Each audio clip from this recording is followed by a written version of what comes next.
আসসালামু আলাইকুম, আশা করি সবাই ভালো আছেন। ছোট্ট একটা ভিডিও নিয়ে আসলাম।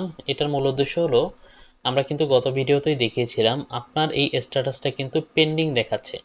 আপনি যখন কাজ শুরু করার উপযুক্ত হবেন, এখানে কিন্তু অ্যাপ্রুভ করে দেওয়া হবে।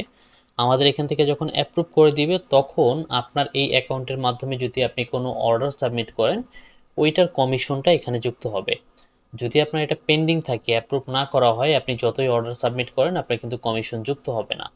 তো আপনি কিভাবে এই অ্যাকাউন্ট পেন্ডিং থেকে অ্যাপ্রুভ করাবেন, সেই প্রসেসটাই আপনাকে দেখাবো। ফার্স্টে আপনি কি করবেন, এই যে আপনার অ্যাফিলিয়েট আইডি, এই অ্যাফিলিয়েট আইডিটা নেবেন। এই যে আপনার নির্দিষ্ট একটা অ্যাফিলিয়েট আইডি হবে, সবার এক একটা করে আইডি হয়।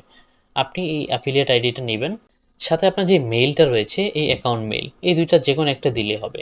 এই দুইটা যে কোনো একটা দিয়ে আমরা যে আপনাকে বলেছিলাম আমাদের পেজ, এই পেজের মধ্যে আপনারা মেসেজ দিবেন। মেসেজ দিয়ে আপনার ওই আইডি দিয়ে বলবেন, আমি এখন কাজ করার উপযুক্ত, আমি কাজ করতে চাচ্ছি, আমার অ্যাকাউন্টটা অ্যাপ্রুভ করে দেন। অবশ্যই আপনি যখন কাজ করার উপযুক্ত হবেন, মানে আপনার কোর্স দেখা শেষ, আপনার সব কিছু করা শেষ, এখন আপনি অ্যাড ডান করবেন, অথবা আপনি ডিরেক্টলি সেল পোস্ট দিবেন। এই সময় যে আপনার এই অ্যাকাউন্টটা অ্যাপ্রুভ করে নেবেন।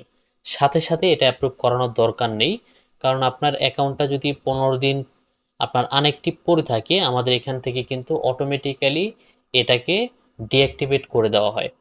তাই আপনি যখন কাজ করবেন তখন এটা অ্যাপ্রুভ করাবেন, এর আগে এটা অ্যাপ্রুভ করাবেন না। আপনার জানার সুবিধার্থে শুধুমাত্র আমি আপনাকে দেখিয়ে দিলাম। দেখা হবে পরবর্তী ভিডিওতে। আল্লাহ হাফেজ।